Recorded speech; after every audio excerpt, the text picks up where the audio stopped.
Football Weekly Awards, Pogba, Depay, Dembele. Premier League player, Josh King, Bournemouth. When I first started to work with him, I believed he could be anything he wanted to be, said Eddie Howe of Josh King at the weekend. Quite why the Bournemouth striker ever harbored the dream of being the 160th different goalscorer of a Premier League hat-trick is impossible to say, but that is precisely what he wanted to be. So it came to pass that the 25-year-old hit a match-winning treble against West Ham, combining the feat with missing a penalty, to grant his club their first victory of 2017. Football League player, Ryan Sessegnon, Fulham. If Ryan Sessegnon was not already a desirable commodity for a number of Premier League clubs, his performance on Saturday edged him closer towards the promised land. And if no club is willing to take the risk on spending a possible 8-figure sum on a 16-year-old, he might reach the top flight regardless as Fulham march towards the playoffs. The Cottagers headed into their weekend fixture on a 6-match unbeaten run, but a visit to table-topping Newcastle put their form in immediate jeopardy. Tom Kearney settled the away nerves with a delicious strike after 15 minutes, but it was Sessegnon who sealed a massive victory with a second-half double. He was crowned man of the match, but will have to wait until May 2018 to legally drink the champagne. The left-back, deployed as a winger here, finished smartly for his first, before rounding off a flowing counter-attack with some nifty footwork and a confident strike 7 minutes later. His father, Sunderland legend Stephen, must have been so proud. European player, Memphis Depay, Lyon. A little over 24 hours before Jose Mourinho played a formation with 6 defenders and a Phil Jones attack dog set to maul Eden Hazard mode in a 1-0 defeat, one of his cast-offs was continuing to show that there so often is life after Old Trafford. Memphis Depay was pretty widely ridiculed for daring to drive expensive cars and wear silly hats during his time in England. Such behavior is only admissible when you do good football, and good football is precisely what the Dutchman is doing in France with Lyon. He continued his excellent recent form with 2 goals in a 4-0 win over Toulouse. He also completed at least 4 more dribbles than any other player, created the most goal-scoring chances, 3, and even made 2 tackles. Considering Lyon look likely to reach the Europa League quarter-finals, beating Roma 4-2 in the first leg of their last 16 tie, it makes me cry a little bit that he already featured for United in the competition this season. A reunion in the knockout stages could have been beautiful. Best pass, Pedro Obiang, West Ham. West Ham fans have had little to cheer recently, but the performances of Pedro Obiang have been the crust to the shit sandwich that has been this season. The midfielder signed for a nominal fee in summer 2015, and is proving to be a bargain. As it happens, he was as culpable for West Ham's defeat to Bournemouth as any of his teammates, although he was the only one tasked with doing both his and Mark Noble's jobs.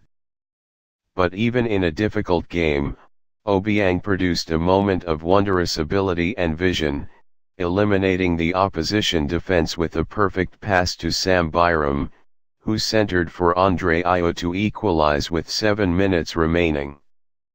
Then Josh King rounded off his hat trick, and we all remembered how funny it is to laugh at West Ham. Best save, David De Gea, Manchester United. Let's hope Ed Woodward doesn't accidentally set fire to the fax machine before throwing it out of a window this summer.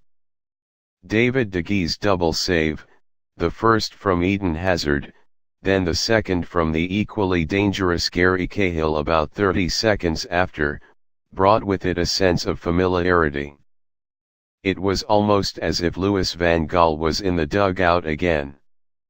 Best tackle, Mats Hummels, Bayern Munich. The best part about this tackle from Mats Hummels is not the tackle itself. It isn't even the celebration afterwards. It's his reaction after the game.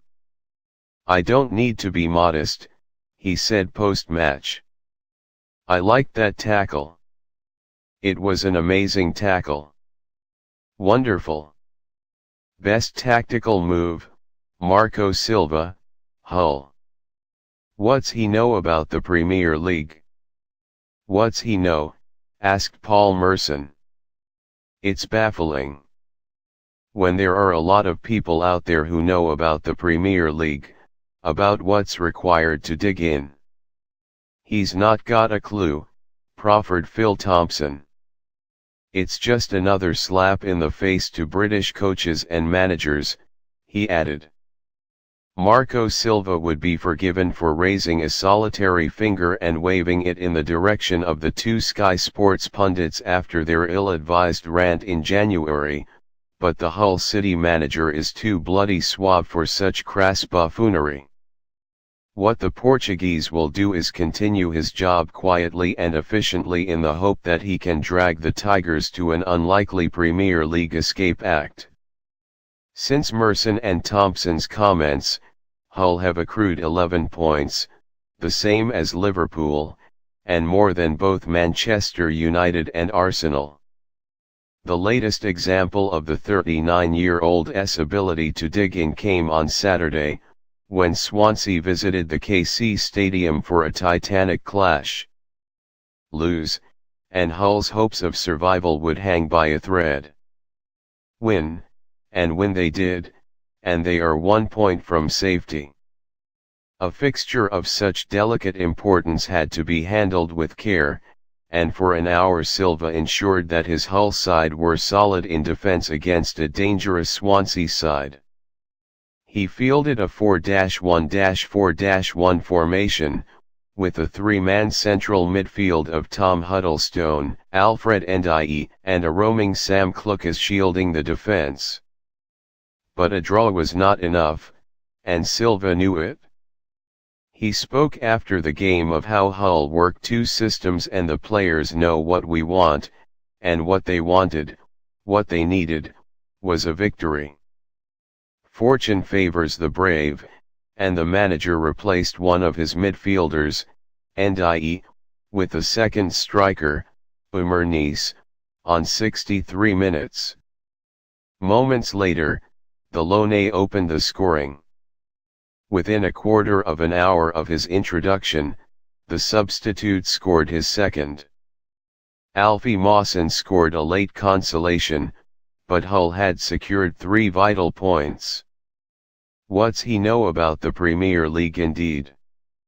Worst tactical move, Tony Pulis, West Brom.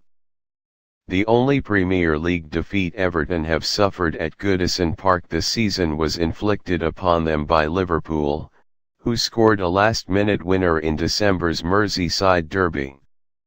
And so few truly expected West Brom, victors in just 3 of their 12 away games this campaign, to close the points gap on their hosts with a win.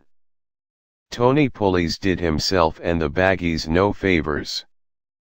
But the Welshman made his crucial mistake 2 weeks ago, not on Saturday.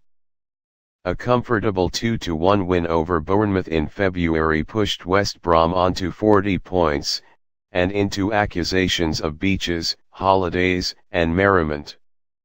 The inevitable 3-0 loss to Everton, having secured that magical points total a full 12 games early, continued a popular Pulis trend.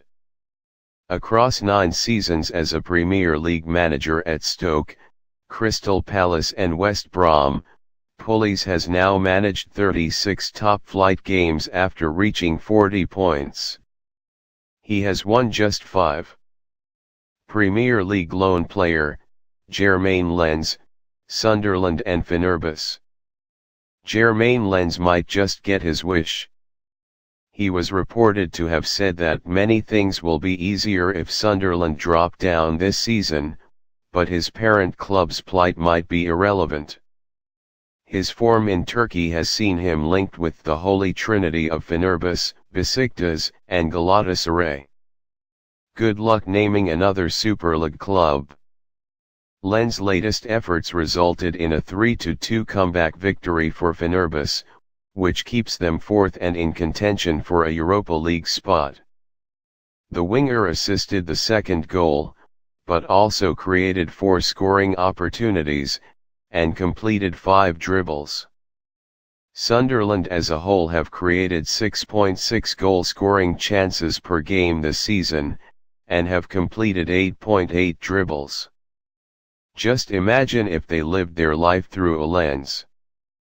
Dembele of the week, Aliou Dembele, FC Niort. To be honest, it was not a solid week all round for the world's Dembeles. Moussa didn't make the Tottenham squad for their win over Millwall. Moussa was overshadowed by Rangers' Clint Hill. Biro was benched as Barnett drew with Crawley. Dennis didn't even referee a bloody match. The award this week therefore has to go to Aliou, the quiet hero who captained Niort to a 2-1 victory over Valenciennes. As an aside, Niort's nickname is Les Chamois. Having searched for the translation of chamois, I have discovered that Aliou Dembele is therefore either an agile goat antelope with short hooked horns, found in mountainous areas of Europe from Spain to the Caucasus, or b. a type of soft pliable leather now made from sheepskin or lambskin. That may be the case, but he's our type of soft pliable leather now made from sheepskin or lambskin.